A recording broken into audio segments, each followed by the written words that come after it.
सुप्रभात। मैं ज्ञानेंद्र कुमार मिश्रा, राजकीय कृत प्लस 2 विद्यालय चंदवा से गणित शिक्षक। बेज थ्योरम पर कुछ और भी प्रश्न आप लोगों के समक्ष। जैसा कि पूर्व में आप लोगों को बताए थे, किसी भी तरह का कोई भी समस्या हो, हमारे प्रत्येक वीडियो में आपको किनारे में मोबाइल नंबर दिया हुआ रहता है। यही मेरा कॉलिंग नंबर भी है, व्हाट्सएप नंबर भी है 7856864611। आप इस नंबर पर आप व्हाट्सएप भी कर सकते हैं, कॉल भी कर सकते हैं, अपनी समस्याओं को रख सकते हैं। पिछले वीडियो लेक्चर में हमने बेज थ्योरम को आपको बताया था और कुछ सवाल विभिन्न छात्रों का हमारे व्हाट्सएप पर आया है। मैं उसी में से कुछ एक सवाल को चयन किया हूं और भी कुछ प्रश्न को चयन करके अगली वीडियो में बताऊंगा। फिलहाल के लिए अभी फिर से एक बार बेज थ्योरम क्या है। If E1, E2, E3, En are n event, विभिन्न तरह का E1, E2, E3 मतलब n प्रकार का अलग अलग इवेंट है। कैसा इवेंट है? नॉन एम्प्टी इवेंट है। Which contain a partition of a sample space S, जो किसी सैंपल स्पेस S का ही पार्टीशन है। ओके, फिर से ध्यान दीजिएगा, किसी सैंपल स्पेस S का ही n अलग अलग प्रकार का E1, किसी में 2 हो सकता है E1 और E2 हो सकता है, किसी में 3 हो सकता है E1, E2, E3 हो सकता है।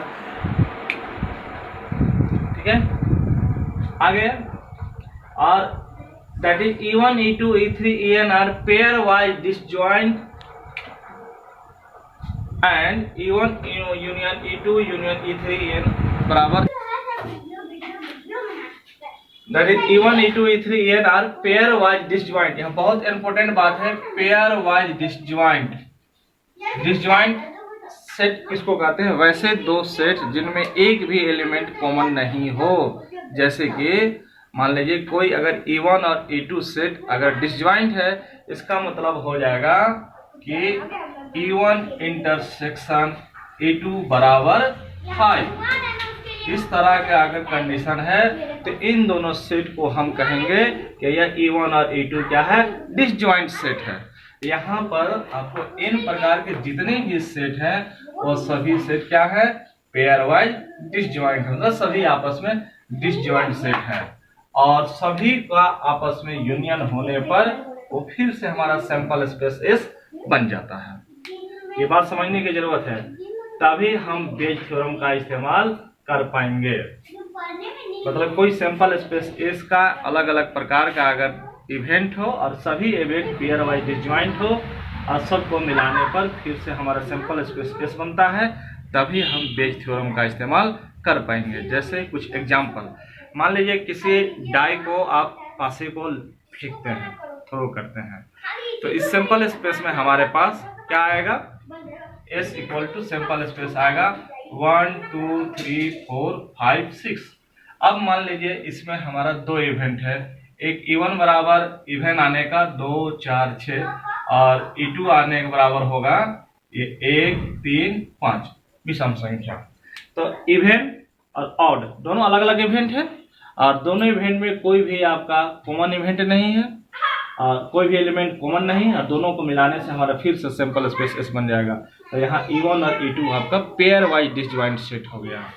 ठीक है, ओके। तो इस कंडीशन में हमारा बेज थ्योरम इस्तेमाल करेंगे हम। क्या होगा?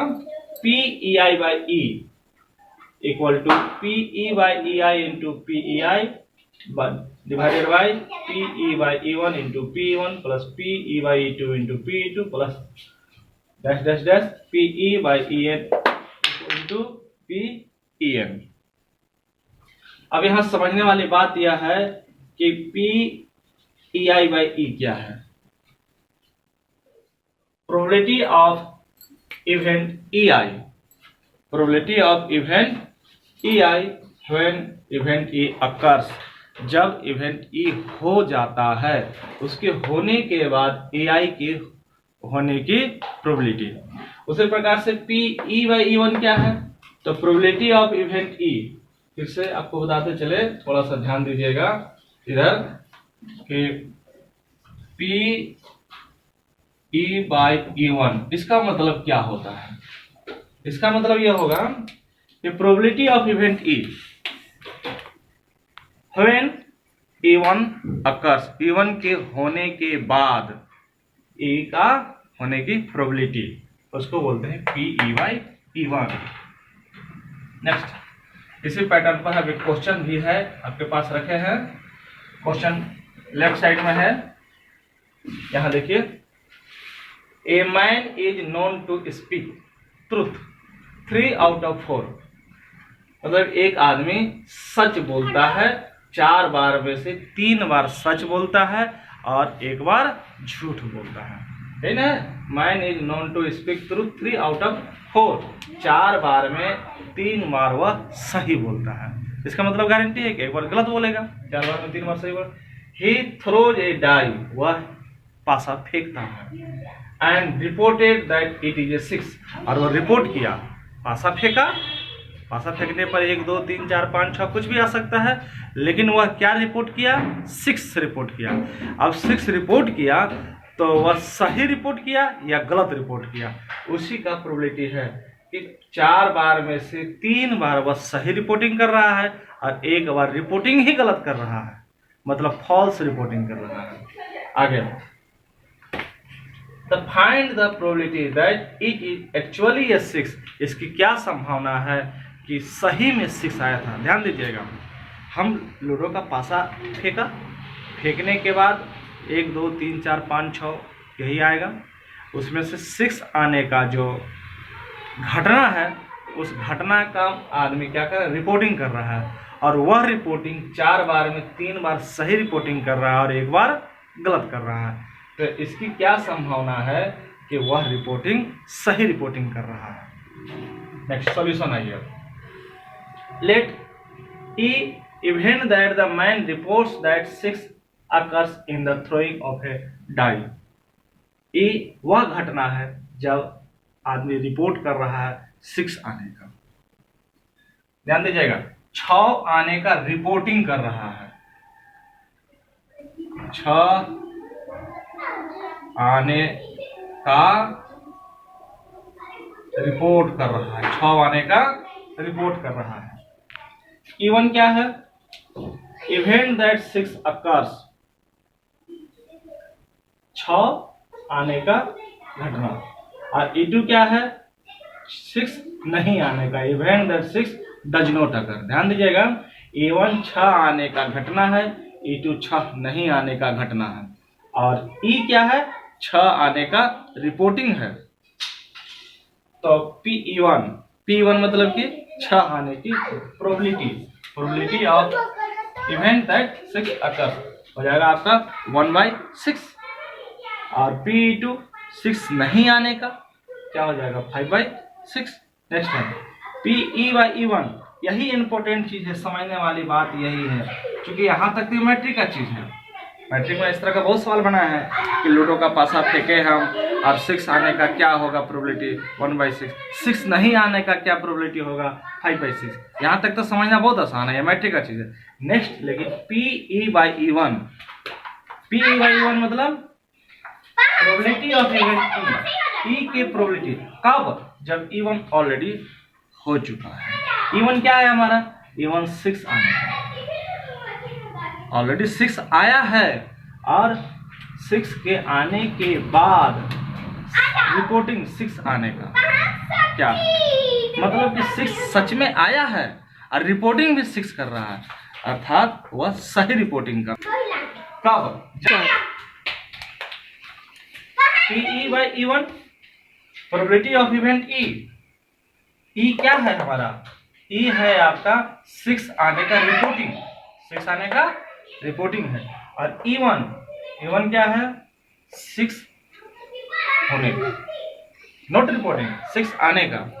तो अभी तो मैट्रिक में तो हम लोग जानते हैं, मैट्रिक का चीज पढ़े हैं कि P1 6 आने का, 1/6, 6 नहीं आने का, 5/6, ये तो बहुत आसान है। लेकिन यहाँ थोड़ा सा हम लोग इंटर में जब आएंगे तो एक स्टेप आगे कि प्रोबेबिलिटी ऑफ इवेंट E/E1, इसका मतलब हो गया कि E का प्रोबेबिलिटी कब, जब E1 हमारा ऑलरेडी हो चुका है। तो E1 क्या है 6 आने का, और E क्या है 6 का रिपोर्टिंग, मतलब सही में 6 आया है और 6 का रिपोर्टिंग भी कर रहा है, मतलब रिपोर्टिंग सही हो रहा है। सोने जा रहा हूँ। प्रोबेबिलिटी इसलिए लिखा हूँ ट्रुथ। रिपोर्टिंग कैसा है? ट्रुथ रिपोर्टिंग है। तो क्वेश्चन में आइए फिर से, ट्रुथ रिपोर्टिंग क्या है हमारा? 3 आउट ऑफ 4, मतलब 4 में से 3, इसीलिए PE/E1 हमारा हो जाएगा 3/4। उसी तरह से PE/E2 क्या है? तो PE/E2 है, E2 है हमारा 6 नहीं आने का, 6 आया नहीं है, 6 आया नहीं है, लेकिन रिपोर्ट कर रहा है क्या कि 6 आया है। 6 आया नहीं है, लेकिन रिपोर्ट क्या कर रहा है कि नहीं 6 आया है, अर्थात वो झूठ बोल रहा है, फॉल्स रिपोर्टिंग कर रहा है। तो फॉल्स रिपोर्टिंग होगा कहाँ? क्वेश्चन आइए फिर से, ट्रूथ रिपोर्टिंग 3 और 4, तो फॉल्स रिपोर्टिंग हो जाएगा 1/4, इसलिए PE/E2 लिखे हैं हम 1/4। Next start. अभी तक हम लोगों ने PE1 फाइंड कर लिया है 1/6, PE2 फाइंड कर लिया है 5/6, PE/E1 3/4 और PE/E2 1/4। यहाँ तक हम निकाल चुके थे। अब नेक्स्ट है रिक्वायर्ड प्रोबेबिलिटी। रिक्वायर्ड प्रोबेबिलिटी क्या है? PE1/E। वह क्यों? क्योंकि क्वेश्चन हमारा है find the probability that it is actually a 6, मतलब 6 आया भी है और रिपोर्टिंग भी 6 है। 6 आया भी है और 6 आने के बाद रिपोर्टिंग भी हुआ 6 कर रहा है, इसीलिए PE1/E फार्मूला हम पुट कर दिए हैं और ये फार्मूला है, फार्मूला पर ये सब कुछ निकाला हुआ है, हमारा पुटिंग है। पुटिंग करने के बाद इसको सॉल्व किए, सॉल्व करने से हमारा आंसर आया 3/8, तो हमारा रिक्वायर्ड आंसर हो जाएगा 3/8। It's okay, thank you. राजकीय प्लस 2 उच्च विद्यालय चंदवा से गणित शिक्षक ज्ञानेंद्र कुमार मिश्रा। आप देखते रहिए हमारे वीडियो यूट्यूब चैनल पर। किसी भी तरह का कोई भी दिक्कत हो, समस्याएं हैं, कुछ भी प्रॉब्लम हो, बीज थ्योरम ही नहीं बल्कि कुछ मैं गणित से संबंधित इंटरमीडिएट साइंस मैथमेटिक्स का कोई भी समस्या हो, आप हमारे दिए गए नंबर 7856864611 पर व्हाट्सएप भी कर सकते हैं, कॉल भी कर सकते हैं। Thank you.